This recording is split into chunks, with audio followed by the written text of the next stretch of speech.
Katastrophe by Graham Hurley. Narrated by Andrew Cullum. The purpose of propaganda has never been to instill convictions, but to destroy the capacity to form any. Hannah Arendt. 1. January 1945.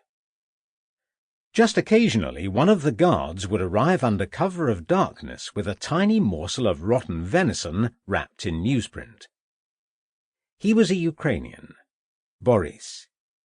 He had a distinctive cough, a rasp deep in his throat, and if you had the ears for it, you could hear him coming. Werner Nehmann had the ears for it, and also the luck to occupy one of the tier of wooden bunks nearest the door.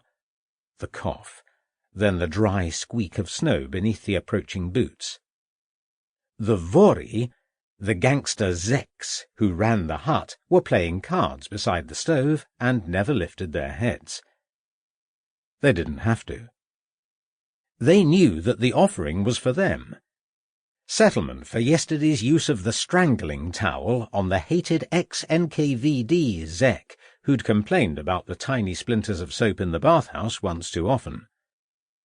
Little Nehmann, the Georgian with the crooked smile, would play the postman, meet the guard at the door, then bang it shut seconds later, keeping the icy wind at bay. Then would come the moment when he deposited the 10 grams of weeping venison carefully beside the fan of cards on the quilt the Vori used as a table. One or two of the faces would glance up, watching Nehmann as he stepped away, not with a shaving or two of the meat, but with the soiled sheet of newsprint. Next day, the paper dry, he'd return from the mine and stamp the life back into his sodden feet and hoist himself up to the top bunk where the freezing air was a degree or two warmer. He was still in his working clothes, cap, padded coat, pea jacket, felt trousers. He'd sleep like this, his hands thrust between his thighs, trying to conjure warmth from the icy darkness, but for now he listened to the chatter of the Vori while he used a carefully torn length of newsprint to roll himself a cigarette.